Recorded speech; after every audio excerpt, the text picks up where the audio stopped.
자, 일곱 번째 영상 시작을 할게요. 자, 지난번에 여기까지 했었죠? 15분 문제. 네, 여기는 이제 따로 없었고. 자, 이제 거의 다 왔네요. 2024 수능. 자, 이때 문제 좀 무난했던 것 같은데. 자, 일단 3번 문제에서는 자, 이것만 보고 갑시다.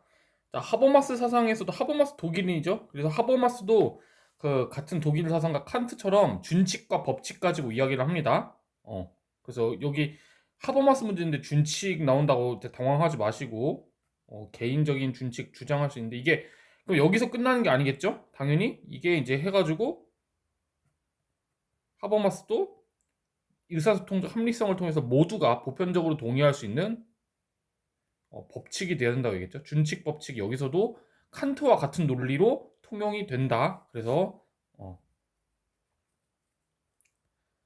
자, 그 다음에 6번 문제 보시면 자, 이때 처음 지금은 이제 여러분들 특수한 기출 문제를 많이 봐서 알겠지만 이때 처음 인륜이라는 말이 처음 나왔어요. 그래서 이제 이때 보면은 이제 그 갑 이제 맹자 을은 이제 그 불교인데 이때 이제 어쨌든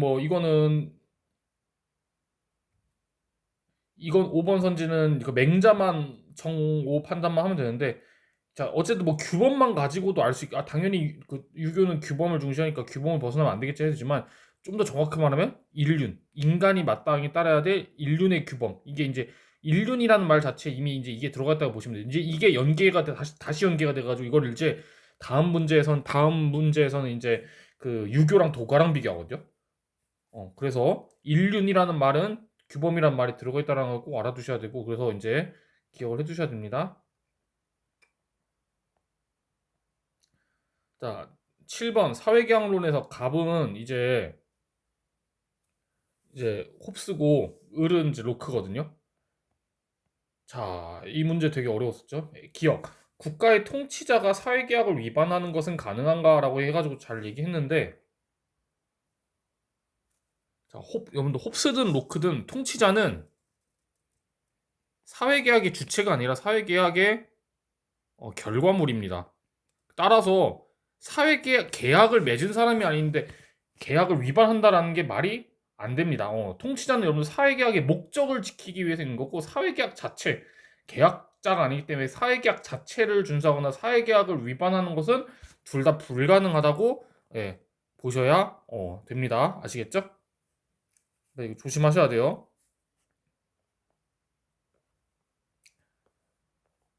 자, 9번 문제는 이제 롤스. 자, 그 다음에 니은. 이것도 되게 지엽적인데, 시엠이 이제 이건 수업 때 얘기했었죠. 자, 시민불복종은 법의 경계선 내가 아니죠? 밖에서 이루어지는 거고.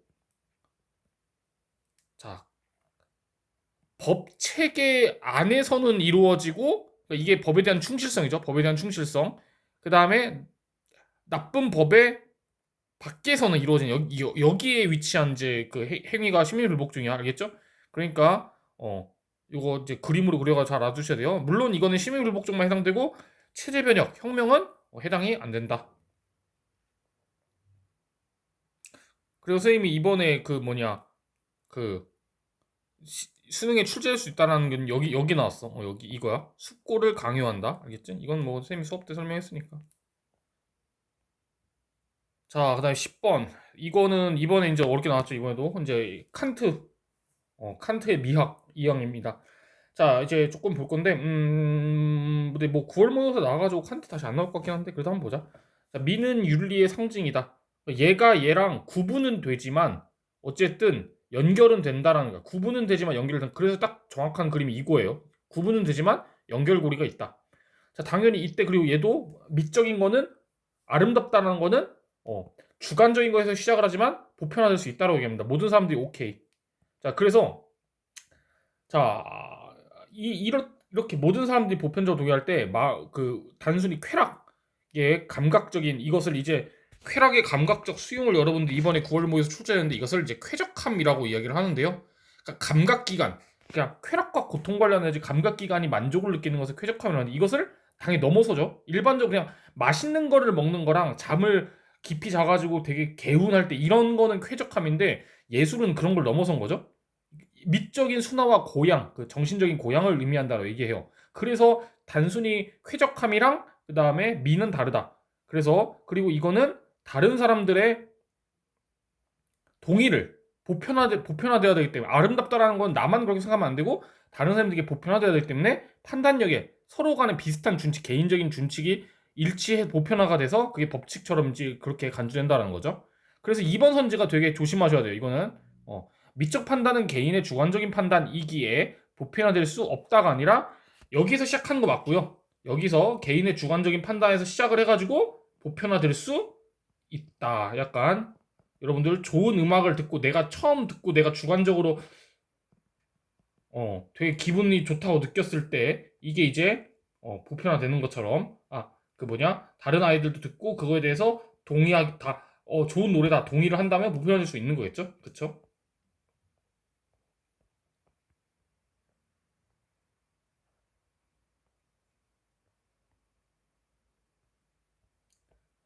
자, 그 다음에 14번. 자, 을은 여러분들 이제 노직이고요. 자, 최소 이것만 보면 이제 말이 맞아 보이는데 잘 읽어봐요. 최소국가만이 정의롭다는데, 자, 최소국가는 자, 소유물의 분배를 누가 하죠? 최소국가가 하는 게 아니죠. 소유물의 분배 각자 시장 경제에 있는 개인들이 알아서 합니다. 그러니까 국가가 하는 역할은 이 소유물을 보호하는 게 중요한 소유 권리를 보호하는 게 국가의 역할인 거지. 각 개인에게 이렇게 국가가 공산주의 마냥 각 개인에게 이렇게 소유물을 분배해 주는 이런 시스템을 옹호하는 게 아니에요. 그래서 소유물의 분배는 각자 알아서 하는 거예요. 개인끼리 서로 정의롭게 알겠죠?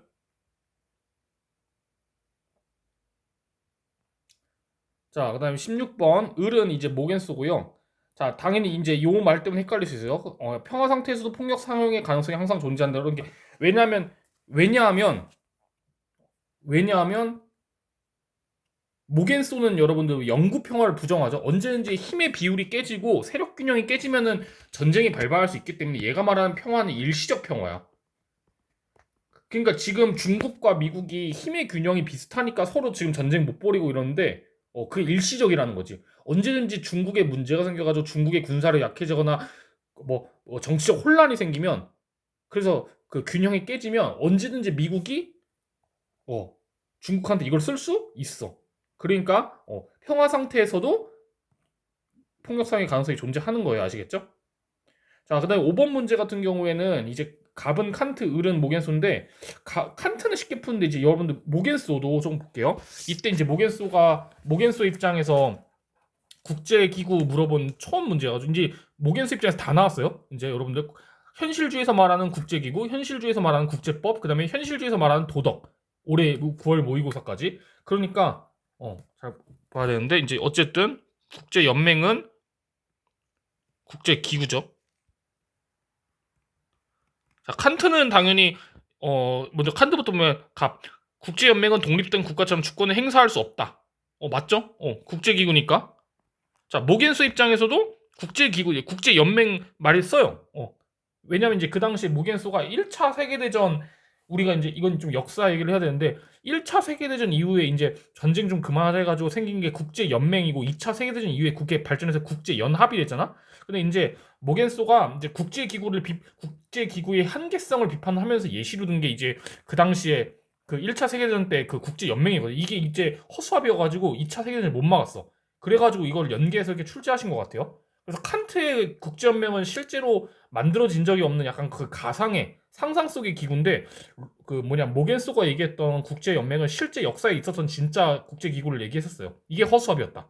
당연히 얘도 국제기구이기 때문에 그리고 주권을 가지고 국제기구에서 국제사회에서 어 그 행위자는 주권을 가지고 행위할 수 있는 그거는 이제 개별 국가밖에 없고 얘는 어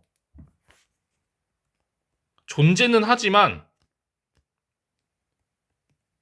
주권도 없고 힘도 없기 때문에 음, 약간 국제사회에서 제대로 행위할 수 없는 그래서 다른 나라가 막 전쟁을 일으키려고 해도 막 야 하지 마, 막 뭐냐 강제력을 발휘하지 못하고 막 하지 마 이렇게 약간 찐따처럼 얘기하는 약간 이런 식으로 모겐소도 이야기합니다. 그래서 모겐소도 이게 맞는 말이다. 자, 그리고 이제 윤사에서만 물어봤던 게 이제 생에서 처음 나왔죠. 17번 도.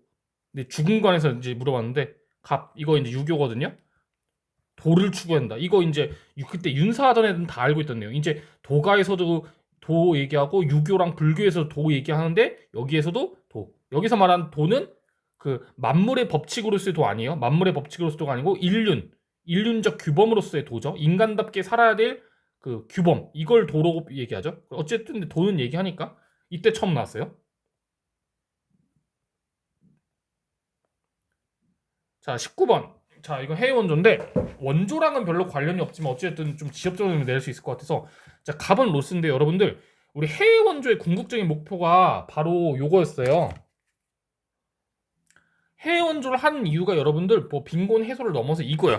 그러니까 국제 사회에서 서로 약간 여기 이거야.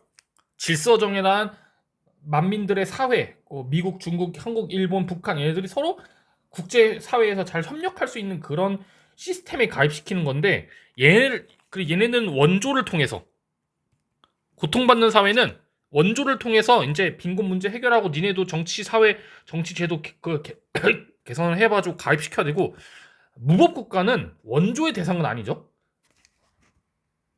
얘네들은 주로 전쟁이나 약간 이런 내정 개입 이거 막 군사적 개입 이런 걸 통해 가지고 어쨌든 방법은 다르지만 무법 국가도 그렇고 고통받는 사회도 결론은 다 이 국제 사회에 가입을 시켜야 된다라는 점에서는 둘 다 롤스가 이렇게 얘기를 해야 알겠죠? 그 방법이 전쟁이냐 원조냐 이것만 다른 것뿐이 알겠죠? 예. 혹시나 이것도 근데 이게 해외 원조랑 그렇게 관련 없는 내용이어서 나올지 모르겠지만 어쨌든 알아둬야 알겠지? 그러니까 무법 국가는 원조는 필요 없다는 거지 질서정연한 국제 사회 안에는 가입을 시켜야 된다. 알겠죠? 자, 그 다음에 기억 보시면 독재와 착취로 빈곤한 사회는 원조 대상이 없다. 이거를 안 보고 여러분들 이것만 보면 당연히 빈곤이 중요한 게 아니니까 롤스는 빈곤한 사회가 원조 대상이 될 수 없다 이렇게 얘기했지만 여러분들 롤스에 의해 정확하게 공부하셔야 되죠. 이해하셔야 되죠. 롤스에 하면 고통받는 사회고도 빈곤한 사회, 고통받는 사회도 결과적으로 빈곤한 사회인데 얘네가 빈곤한 이유는 뭐야? 그러니까 얘네들이 아무 이유 없이 그냥 빈곤하기만 하면 원조 대상이 될 수 없겠지만은 얘네들이 빈곤한 이유가 뭐야? 롤스는 이것 때문에 빈곤하다 그랬죠. 그러니까 돈이 없어도 자원이 없어도 안 빈곤할 수 있어요. 롤스는 한국이랑 일본처럼. 근데 롤스에 의하면 빈곤한 나라들은 사실 요 문제 때문에 독재, 착취, 인권 침해 뭐 이런 걸로 빈곤한 거야. 그러니까 롤스는 이 문제를 해결하면 이 문제도 걔네들이 이제 알아서 해결할 수 있게 서포팅 해주는 거지. 그치? 그러니까 자 독재와 착취로 빈곤한 사회가 뭐야? 고통받는 사회. 고통받는 사회는 그래서 얘들아 이것만 문제가 있는 게 아니라 이걸로 인해서 이것도 빈곤도 한 사회야. 알겠지? 그러니까 틀렸지. 그래서 여기서 말하는 이거는 고통받는 고통받는 사회다.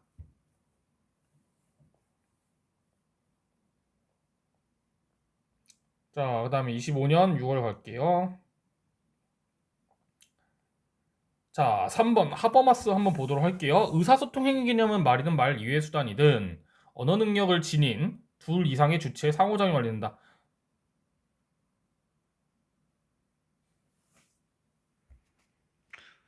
자, 일단은 요것도 알아도 그러니까 뭐 대화를 하든 그러니까 여기서 말 이외 이것도 혹시 알아도 혹시 모르니까 말 이외의 수단 이것도 어쨌든 의사소통과 연관될 수 있다. 그러니까 쉽게 말해서 말 이외의 수단은 그러니까 직접 말하는 거 말고도 편지 언어 글도 약간 글도 들어가서 그래.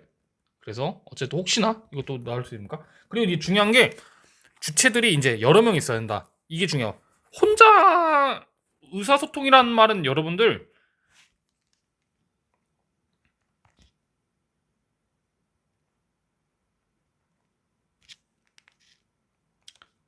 자, 하버마스가 비판하는 도구적 합리성은 머릿속으로 혼자 그냥 합리적으로 어떤 방안을 채택할까, 그러니까 혼자도 가능해요. 합리적으로. 근데 의사소통적 합리성은 어쨌든 상호 이해를, 서로 간의 이해를 이제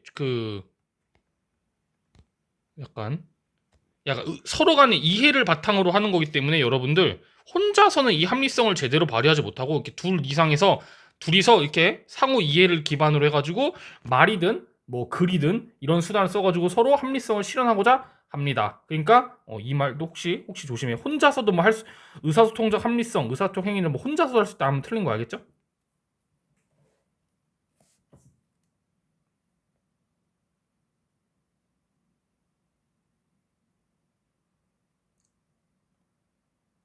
자, 이거는 이제 덕윤리라서 크게 상관없고요. 그리고 이제 5번 문제도 이거 크게 중요한 이거 단어만 여러분 관념이라는 말 조금 어렵죠? 약간 관념이란 말 되게 어려운데 아 영어라면 이게 이제 아이디어 할 때 아이디어야. 이제 이게 영어라면 아이디어인데 약간 이렇게 생각하면 돼. 추상적인 생각, 구체적인 게 아니고 추상적인 생각, 관념. 이제 아이디어를 진짜 아이디어가 떠오르다 이걸로 쓰기도 하는데 추상적인 생각을 할 때 그 관념 이런 표현 말로도 쓰기도 하니까 알아두시면 될 것 같아요. 자, 그 다음에 5번을 보시면 이제 하이데거랑 야스퍼스 내용인데 리을 선지 조금 애들이 헷갈렸어요. 자, 기술은 인간의 목적을 위한 수단임을 부인할 수 없다. 아, 이거는 이제 야스퍼스는 쉽죠. 야스퍼스는 당연히 수단이에요, 그렇죠? 응. 근데 이제 하이데거 입장에서 얘들아 하이데거에서 너무 이제 기술에 대해서 얘들 조심조심해라 이렇게 얘기하니까 애들이 수단이 아닌가 이렇게 생각할 수 있는데 하이데거 입장에서는 여러분들 음, 이걸 넘어섰죠. 그러니까 하이데거는 기술이 인간을 위한 수단이지만 이게 이제 음, 이 기능을 수단 기능을 넘어서 여러분들 약간 세계와 인간의 어, 뭐 예를 들어서 인간이나 다른 세계 자연물의 본질을 은폐하는 게 아니라 드러내고 그래서 탈은폐하고 또 하나 뭐 얘기를 하자면 뭐 인간과 세계의 관계를 형성하는 그래서 조금 더 이런 특이한 이제 기능이 있다고 하는데 어쨌든 이거 자체는 부정하진 않아요. 그러니까 둘 다 공통적으로 최소한의 범위 기술은 수단이다. 그래서 둘 다 부인할 수는 없겠죠. 이제 하이데거만 조금 여기에 대해서 이제 이야기하는데 애들이 이거에만 조금 이제 위주로 공부하고 이거를 생각 안 하다 보니까 좀 헷갈릴 수 있을 것 같아요.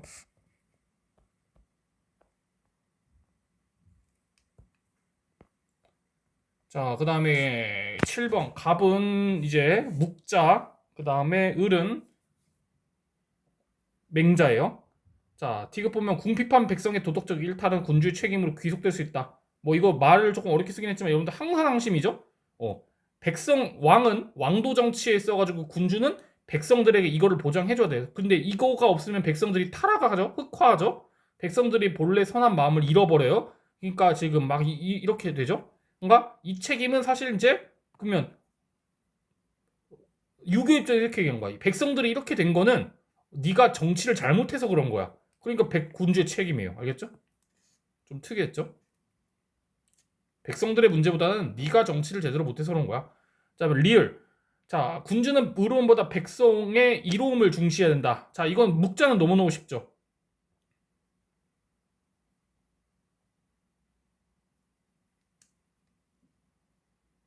자, 묵자 입장에서는 이 도덕적인 의로움이 곧 백성들의 이로움 이거 똑같이 봅니다. 그러니까 의로움보다 이로움을 중시한다 이렇게 보지는 않을 것 같아요. 예.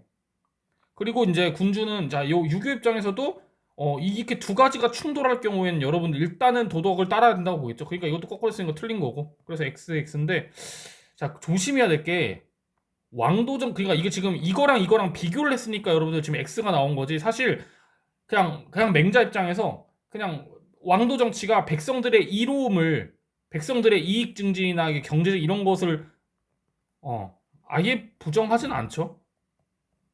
부정하진 않아요. 지금 그러니까 도덕이랑 이거랑 했을 때는 이걸 해야 된다는 거지. 이거 자체를 부정하진 않아요. 왕도 정치에서 백성들의 이익 증진하는 게 얼마나 중요한데. 그래서 그거 조심하셔야 되겠죠?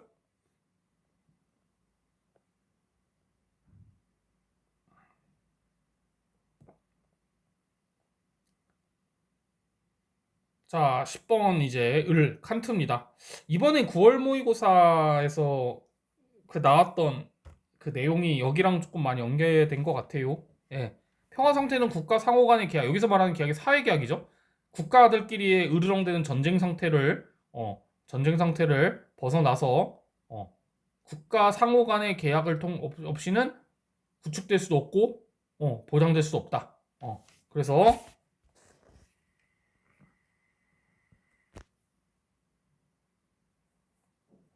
사회계약의 중요성입니다. 아까 이번에 9월 모의고사에 물어봤듯이 이게 있어야지 공화정이 대내적으로 공화정이 이제 뭐 유지되고 완성될 수 있고 그만 이렇게 쓰지 말자. 국제법도 당연히 국가 상호 그 자연 상태에서 벗어나는 사회계약 없이는 국제법도 효력이 없겠죠. 그 다음에 평화연맹도 국가 상호 간의 계약 없이는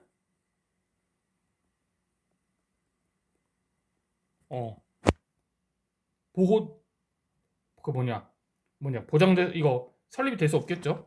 음. 그러니까 중요하다. 세계시민법은 이거 여기서는 안 나올 것 같아요. 왜냐하면 세계시민법 선생님 그러면 세계시민법도 국가 상호 간의 계약 이거에 통해서 보장될 수 있다고. 근데 이게 원전이 없는 내용이라서 안 나올 것 같은데 선생님 상식적으로 생각해보면 선생님 생각에는 세계시민법도 서로 간에 싸우지 말고 우호적으로 이렇게 보편적으로 모든 시민들이 여기서 말하는 시민은 이제 공화정 말고 다른 그러니까 전 세계 모든 사람들이 서로 사이좋게 지내라. 이것도 당연히 선생님 생각에는 이게 이거에 근거해서 도출된다고 보거든요. 근데 이게 정확하게는 원전은 없어가지고 아마 좀 내기 힘들지 않을까? 근데 선생님 생각에는 아마 세계신문법도 이거에 기초할 것 같아요. 예. 일단은 어쨌든 이번에 9월 모의고사에서 나왔던 내용처럼 잘 이것도 기억 꼭 하셔야 돼요. 이제 그 사회계약. 자, 그 다음에 12번 선지에 보시면, 문제 보시면 해외 원조인데, 이건 일단 디귿 선지는 그냥 용어, 그냥 이 말을 원래 좀 어려운 단어라서 그런지 어려운 단어라서 그런지 해외 원조 단어에서 안 썼는데 이때 처음 썼거든요. 수해국 원래 원조 대상국 이런 말로 이제 쉬운 말로 썼는데 수해국 시해국 이거 수해국은 여러분들 수해는 받다예요. 헷갈리면 안 돼요. 원조 수해국이면 주는 사람이야 받는 사람. 시해가 이제 여러분들 그 주는 알겠죠? 그래서 수해국은 원조를 받는 애들이구나. 시해는 뭐 이거 혹시 모르니까 알아두시고요. 자, 그 다음에 갑은 싱어, 을은 롤스. 자, 기아 상태에 있는 사람들을 구제하는 해외 원조는 보편적 의무로 간주될 수 있다. 자, 이거는 아마 되게 쉬울 거야. 이거는 이제 오케이 둘 다 맞고 그 다음에 가난한 사람을 돕자. 이거는 너무 쉽죠, 여러분들. 싱어 입장에서는 너무너무 쉽죠. 이제 애들인데 롤스 입장에서 헷갈릴 수 있단 말이야. 롤스 입장에서 이건 확실히 맞는데 원조는 보편적으로 맞지. 근데 이제 이게 헷갈리고 롤스가 이게 맞나? 할 수 있는데 이것도 되게 조금 중의적으로 내긴 했어요. 원조의 직접적인 목표는 아니지만 이제 원조 했을 때 여러분들 원조의 결과로 사람들이 이제 구제를 하잖아요. 결과적으로. 그치? 근데 그게 다른 나라 사람들이 이 사람들 구제하는 게 아니라 그 사회를 바꿔서 그 나라에서 이제 정의의 원칙, 차등의 원칙, 복지제도를 작동시켜서 이 사람들이 이제 구제되는 거잖아. 그치? 어쨌든 롤스도 이거의 결과로 이 사람들이 구제되는 것 자체를 부정하지는 않으니까. 그치? 그러니까 이게 원조의 직접적인 뭐 목표 뭐 이런 식으로 내면 틀린 거겠지만 그냥 이렇게 러프하게 냈어요. 그냥 기아 상태의 사람들을 구제하는 해외 원조. 이거 뭐 자체는 맞는 말이죠. 원조의 목표를 물어본 게 아니니까 그냥 원조는 기아 상태의 사람들을 살릴 수 있어. 이건 맞는 말이죠. 그러니까 이거 보편적 의무야. 럴 수도 맞는 말이에요. 그래서 되게 헷갈려니까 한번 이해가 안 되면 잘 한번 생각해 보시길 바래요.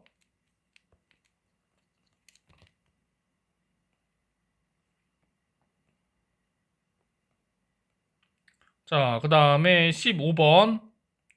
자, 15번. 갑은 롤스, 을은 노지.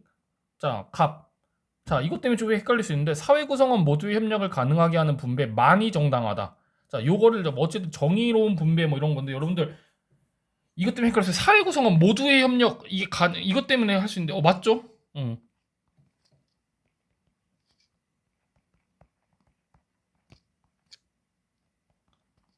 사회 구성원 모두의 협력 갈등 사회 구성원들 간의 갈등을 최소화하고 모두가 나란 일에 서로 협력할 수 있게, 서로 신뢰하고 협력할 수 있게 정의로운 제도를 이렇게 하는 제도 많이 정당하다고 보기엔 당연히 맞겠죠.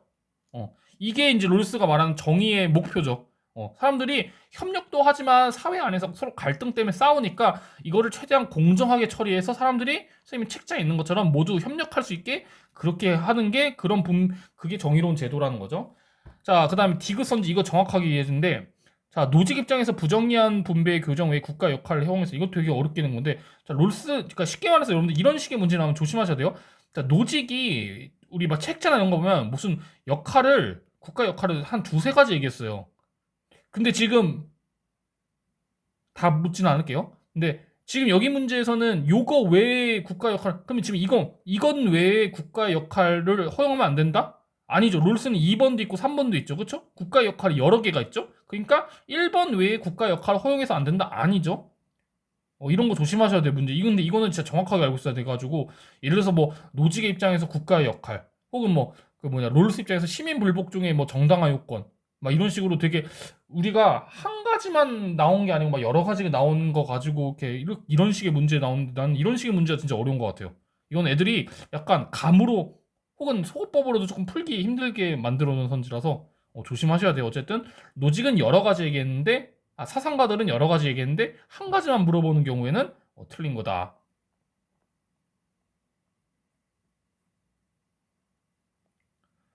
자, 그래서 19번 형벌. 자, 을은 이제 루소고, 자, 이것도 뭐 조금 이탈 내용이긴 하지만, 시민들은 사회계약을 통해서, 그렇지, 자기 보존을 위해서 하는 거죠. 자기 생명을 남한테 맡기거나 이제 남한테 자기 생명을 버리려거나 어, 던져버리려고 하는 게 아니라 자기 생명을 보존하기 위해서 계약을 맺는 국리라는데, 그 결과로 이제 범죄자는 우리가 처벌하자. 이거 다 자기 보존을 위해서 하는 거죠. 그쵸? 생명의 처분이 아니라 보존을 위해서 하는 거죠.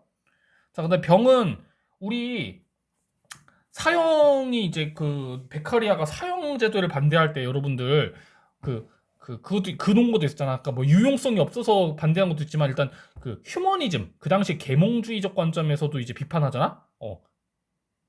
왜냐하면 너무 잠혹해. 그러니까 효과는 적은데 너무 잠혹해. 그래서 칸트랑 다르게 인간 존엄성을 침해하는 그런 형벌이라고 했죠. 그래서 이 표현이 이 선생님은 조금 이번에 조금 봐야 될 것 같은데, 어쨌든 사형에 대한 반대를 통해서 인도주의, 이게 이제 휴머니즘이죠. 인도주의. 야, 너무 범죄자라도 너무 잔혹한 거 아니야? 대의라는 말이 이제 그거죠.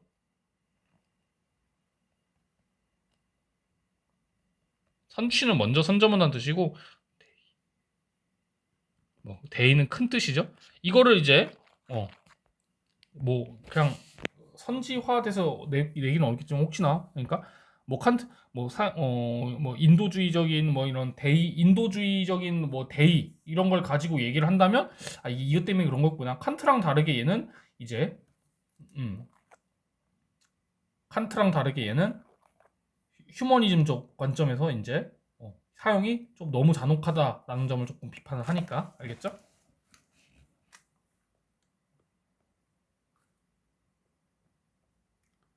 자, 그 다음에, 자, 2번은, 자, 이것도 처음 나왔죠? 갑은 이제 불교고, 삶과 죽음의 순환이 윤회는 인간에게만 적용된다? 이게 아니야. 이게 아니야. 이거는, 뭐, 이때도 참, 야, 이걸 왜 내냐, 그랬었는데, 참. 윤회는 인간에게만 적용되는 게 아니라 동물도 적용돼서 그래요. 쉽게 말해서. 그러니까 인간이 인간으로만 윤회하는 건 아니에요. 인간이 죄를 많이 지으면 돼지로 태어난다고요. 뭐 돼지는 기분 나쁘겠지만 어쩔 수 없어요. 윤회는 인간에게만 적용되는 게 아니고 동물한테도 적용돼서 그러세요. 그래서 우리가 불교에서잖아. 좋은 일을 많이 하면 다시 인간으로 태어난다. 나쁜 일을 많이 하면 축생, 동물로 태어난다. 근데 여기 선생님이 하나 더 추가 키워드를 주자면, 업은 선과 악이 적용되는 거기 때문에 업은 윤회는 인간 동물 모두 적용되지만 업은요 선악이 개념인데 여러분 우리가 동물한테는 선악을 따지지 않잖아요. 동물의 행동에는 대표적으로 우리 햄스터나 고양이들이 그 길고양이들이 이제 새끼를 낳고 키우기 어려운 상황일 때 애들이 자기가 낳은 자식을 잡아먹잖아. 그치? 이거 카니발리즘을 하잖아. 그러니까 사람이 그러면은 정말 끔찍한 일인데 우리가 햄스터나 이제 고양이 같은 경우는 동물의 세계니까 우리가 동물한테는 이성이 없으니까 뭐 이해해주죠. 예, 뭐 우리가 징그럽다고 느끼긴 하겠지만 그래도 동물한테 죄를 묻진 않잖아요, 그렇죠? 이게 동물의 고정된 마음이죠. 그러니까 업은 선과 악으로 선한 행동과 악한 행동 나누기 때문에 이거는 이렇게 이해하셔야 돼요. 업은요 선과 악으로 나뉘는 거기 때문에 오직 인간에게만 적용되는 게 맞아요. 알겠죠? 그러니까 동물의 행동에 다시 이게 헷갈리면 여러분들 동물의 행동에는 선과 악을 적용하지 않기 때문에 그렇다라고 이해를 하시면 될 것 같아요.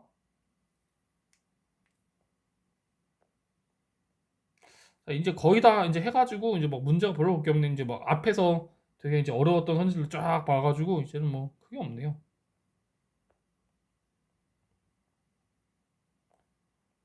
자, 그다음 8번 요나스 올해 그때 이때 오랜만에 나왔었는데 자 2번 선지에 이제 용어 좀 볼게요. 미래 세대에 대한 현 세대의 책임은 총체적 이건가 이 포함 좀 어렵네. 어차피 이제 이것만 여러분 아시면 되는데 총체적이라는 말이 약간 너무 요나스 사상에서 조금 이제 중요한 말이 이건 중요한 말 아니에요. 요나스 사상에서 총체적이라는 말이 중요한 게 아닌데 약간 그냥 약간 인간 미래 세대의 삶과 질과 관련해서 최대한 약간 넓은 범위의 약간 이런 뜻이라고 그냥 이해하시면 될 것 같아요. 여러분들 총체적이라는 말에 당연히 사전적 의미는 알고 있겠지만 어, 이게 요나스 철학에서 무슨 말이야 이렇게 생각할 것 같아가지고 총체적이라는 게 그러니까 총 모든 총 집합 전체 이 말을 한 거죠. 그러니까 최대한 넓은 범위에서 걔네들의 삶의 질을 고려해야 된다라는 얘기 알겠죠?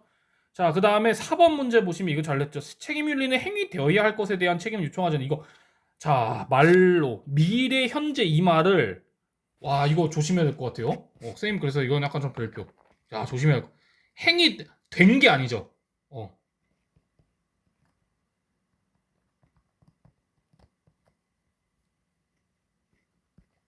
행위 되어야 할 것이. 그러니까 미래형이야. 이거 제가 미래 물어보는 거예요.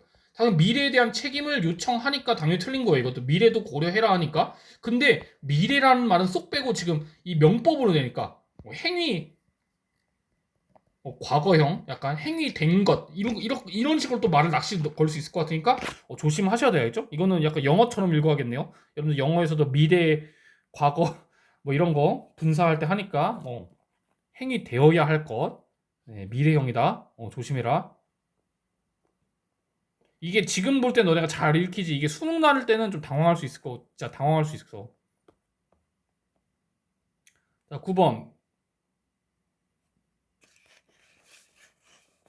사회계약론.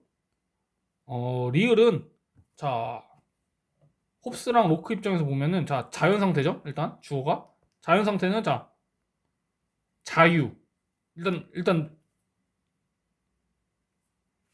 갑이 누구지? 갑이 홉스지.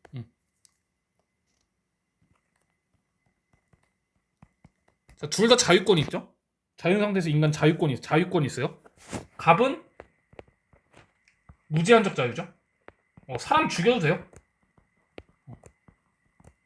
그리고 이거는 권리죠. 권리 또 이거 조심해야 돼. 실제냐 아니면 그 권리냐? 권리는 평등하게 있죠. 그쵸? 만인이 자연 상태 모든 사람이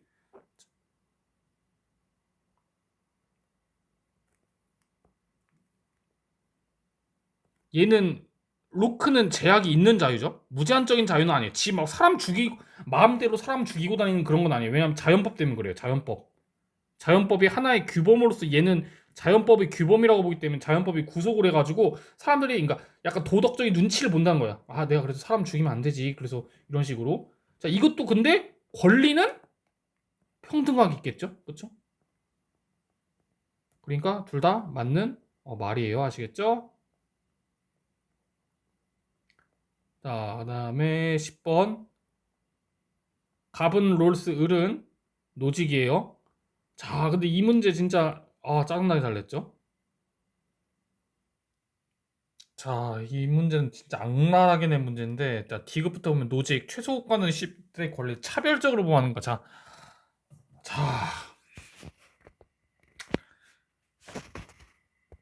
노동에 의해서 우리 이제 지난번 옛날 기출문제도 봤었죠, 생윤? 사람마다 차별적으로, 그러니까 이렇게 그래프가 차별적으로 소유 권리가 형성이 돼요. 그래서 여기서 차별적인는 맞는 말이죠. 근데 국가가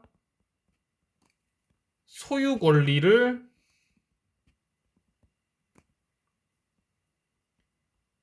차별적으로 어떤 애는 이만큼, 어떤 애는 요만큼 보호한다. 이거는 학생들도 이렇게 차별하면 싫어하잖아, 그렇지? 국가가 학교가 학생들의 땡땡 권리를 차별적으로 보호한다. A 학생은 많이, B 학생은 조금. 그러면 안 되겠죠? 그게 되게 잘 냈어요.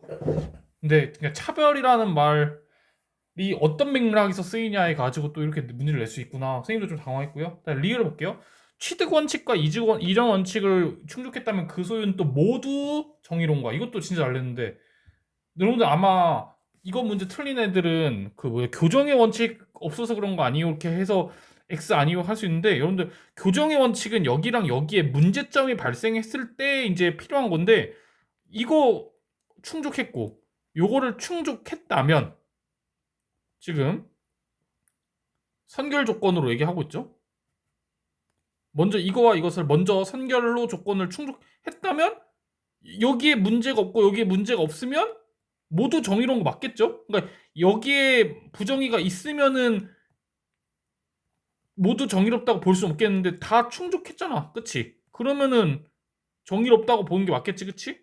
그러니까 교정의 원칙을 통해서도 우리가 재화를 획득할 수 있고 뭐 재분배를 받을 수 있고 하긴 하지만 그거는 일단은 이 선결 조건 여기에서 여기랑 여기나 여기에 문제가 발생했을 때만 가능한 거고 그쵸? 취득의 원칙 또는 취득의 원칙에서 문제가 발생했을 경우 교정의 원칙이 이제 그 요청이 되든지 아니면 이전의 원칙이 위반해가지고 이전의 원칙에서 부정의가 발생해서 교정의 원칙이 요구되든지 할 텐데 어쨌든 여기선 지금 둘 다 충족한 걸로 나와 있으니까 당연히 모두 정리하는 게 맞겠죠? 이해 가시죠?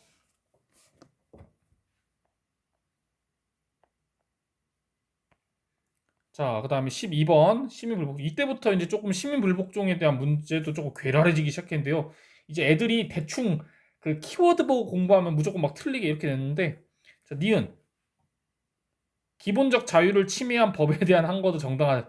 와, 이게 이제 당연한 말 아닌가? 애들이 이제 우리 이제 기본 개념에서 배웠죠. 기본적 자유를 침해, 제한 아니지? 이거 뭐야? 정의 이론칙이지. 당연히 이거는 그러면 여러분들 대상은 되지. 근데 선생님이 수업 되겠죠? 대상이 된다고 또 반드시 실시하는 것도 아니고 정당하지 않을 수 있어. 이해 가니? 그래서 기본적 자유를 침해했으면 시민불복종의 대상은 돼요. 대상은 되는데 실제 실시를 안 할 수도 있고 또 정당하지 않을 수도 있어요. 그래서 여기서 이게 진짜 되게 어려운 거야.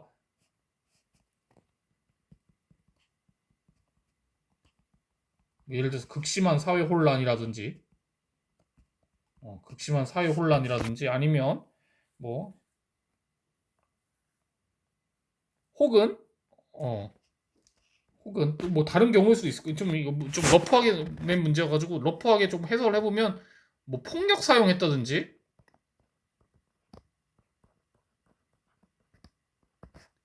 혹은 최후의 수단으로 쓰지 않고 그냥 바로 들이박아 버렸다든지 약간 이런 식으로 어쨌든 그러니까 이게 심의불복종의 대상이 되는 거지 그 사용 과정이나 혹은 그 결과에 있어가지고 이게 인정받지 못한 경우도 존재하죠. 알겠죠?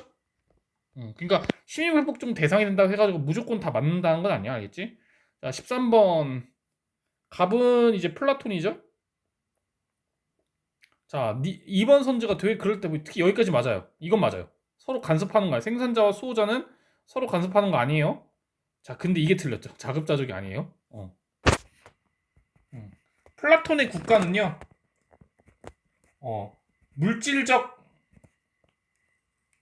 필요도 긍정해요. 통치자도 누가 생산해준 거 먹고 살아야 돼. 지가 농사 짓는 게 아니라서 물질적 필요를 위해서 필요하고, 어,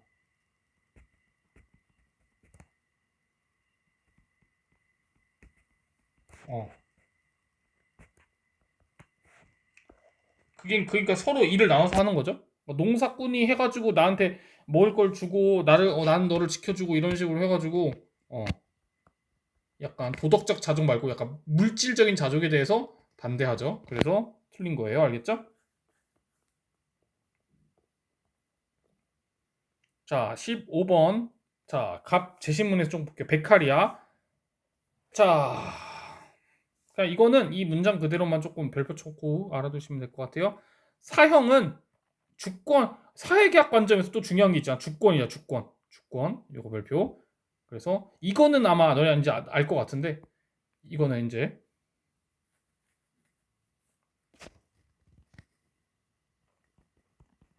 사형은 먼저 쉬운 것부터 보면 사형은 입법이랑 관련해서 봐도 사실 정당한 법은 아니죠. 왜냐하면 사람들의 권리, 사람들의 생명권 넘기는 거 아니잖아요. 그러니까 마찬가지로 주권의 관점으로 봐서도 여러분들 주권에서 나온 게 아니라는 겁니다. 사람들이 시민들이 이제 주권을 성립할 때 주권 사회계약을 통해서 주권을 만들 때 생명권을 넘기는 게 여기서도 마찬가지로 그냥 똑같은 논리야. 생명권 넘기는 게 아니라서 입법의 관점에서도 부당하고 주권의 관점에서 봐서도 부당한 거 알겠지? 응. 그 권능에서 나온 게 아니야. 권능이란 말도 혹시 너네 좀 헷갈리면 조금 써줄게. 권한과 능력이란 뜻이야. 줄여서 권능. 알겠지? 그러니까 그래서 선생님 생각에 베카리아 문제에서 갑자기 여러분 주권 튀어나와도 주권이 튀어나와도 너무 당황하지는 말자.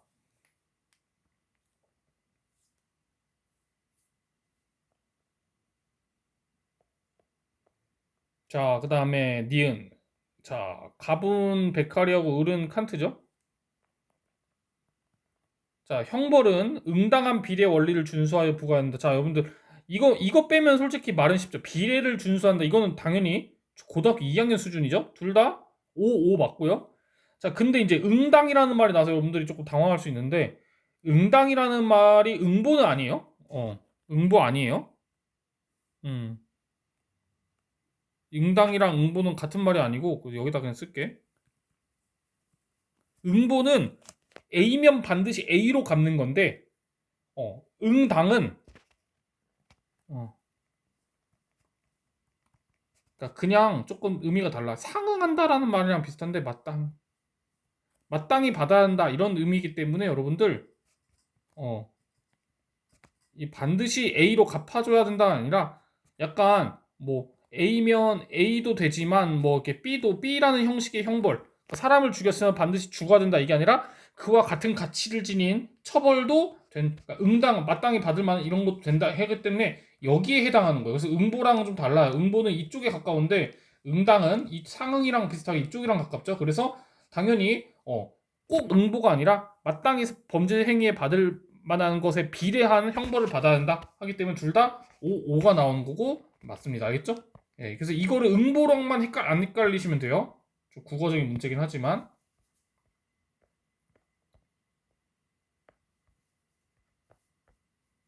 음. 자, 그 다음에 16, 17, 18 당연히 18번 이제 평화 문제에서 잠깐만 자, 모겐서 입장에서 보면 갑은 모겐서거든요. 당연히 국제 정치는 자국의 국력은 늘리려고 하고 뭐 이거는 그냥 한 번만 읽어보면 어렵진 않을 것 같아요. 예. 음.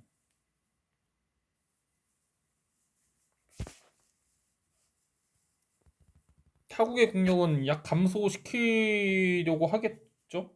음. 세력 균형 뭐 아마 여러분들 이렇게 세력 균형이랑 좀 헷갈릴 수 있는데 똑같이 이렇게 해가지고 이렇게 세력 균형을 맞추려고 한다기보다는 그러니까 자기 입장에서는 여러분들 자기가 강대국이면 그러니까 자기 입장에서는 나는 늘리고 상대방은 약화시키려고 하겠고 내가 이제 세력 균형은 내가 약소국일 때 내 거는 이렇게 상대방이 이만큼 있으면은 내가 이만큼 그 군비 증강이나 군사동맹 통해 가지고 이런 걸 통해서 세력 균형을 통해서 평화를 이루려고 하는 거지. 이제 기본적으로 현실주의는 내 이익을 현실적으로 우리나라의 그 국가 권력을 위해서는 우리는 늘리고 남은 이제 낮추려고 하는 거겠죠. 그쵸? 예. 그렇게 해가지고 뭐 세력균이 맞으면은 이제 평화 상태가 되는 거고 그게 아니면은 얘가 얘를 이제 억압하는 방식으로 이렇게 되는 거고. 자, 2번. 그래서 모든 국가의 궁극적 목적은 세력균형의 보편적 실현이다. 일단 이거가 틀린 건 아닌데요. 세력균형을 실현하고자 하는 거는 이제 자기 국가 생존, 이거 세력균형을 하는 이유도 사실 이거 도덕적인 여러분들 그 평화를 하려는 이유도 이제 도덕적인 이유보다는 그런 평화라고 하는 도덕적 가치의 정치적 결과, 즉 국가의 생존을 위해서 하는 거죠. 근데 이게 이제 틀린 이유는 궁극적 목적은 아니라서 그렇죠. 이건 어쨌든 모든 국가의 궁극적 목적은 국익을 늘리고 국가가 생존하려고 하는 거지 이런 거를 실현하려고 하는 건 아니고요. 세력 균형의 도덕적 평화라고 하는 도덕적 의미도 결국은 정치적이다라고 이제 이렇게 이해하셔야 돼요. 자, 그 다음에 19번을 보시면 자, 갑은 롤 쓰고 을은 싱어죠. 자, 기억. 정치 제도가 수립된 사회는 원조 대상에서 제외된다. 제외되지 않고요. 자, 그래서 여기 보시면 지금 자, 러프한 문제죠. 정치 제도가 자체가 수립됐다고 해가지고 제외되는 게 아니라 정치 제도가 수립되더라도 어, 정의로운 정치 제도면 원조에서 제외되지만 부정의한 정치 제도면 원조 대상에 포함되겠죠. 그러니까 정치 제도 중에 이거 러프한 문제. 정치 제도 중에서 어떤 거를 보고 물어보는 건지 정확히 알아두셔야 돼요. 알겠죠? 그래서 정치 제도가 수립됐다고 해서 원조 대상에서 제외되는 건 아닙니다. 부정의한 정치 제도가 있는 사회가 이제 제외되는 거예요. 디귿. 자, 싱어 입장에서 공리주의는 이제 결과론이죠. 동기랑 의도가 중요해요, 안 중요해요? 안 중요하죠. 예, 이게 안 중요하다는 게 동기가 근거는 아니라는 거고, 뭐, 결과적으로 나온 건 상관없는데, 어쨌든 그래서 공리증진을 의도하지 않아도, 결과적으로 내가 의도하지 않더라도, 결과적으로 이게 여기에 기여했으면, 정당화될 수 있겠죠. 근데, 뭐 로직은 뭐 시간 상관없다고 얘기해요. 그러니까 의도를 해도 되고 안 해도 되고 어찌됐든 의도했더라도 이게 늘어나면은 정당화 되는 거고 의도하지 않았더라도 이게 늘어나면 정당화 되는 거니까 동기주의 그 결과론의 그 입장에서만 보시면 되죠. 그래서 정당화될 수 있다라고 보는 겁니다. 아시겠죠? 점점 해설이 어려워지네요. 예, 어려워져요. 점점 문제가 이제 되게 막 복잡하게 나오다 보니까 이렇게 됩니다. 예, 보시고 수능은 이제 8번째 문항에서 거의 다 왔으니까 이제 8번째 문항에서 보고 마무리 할게요. 예, 오늘 여기까지 할게요.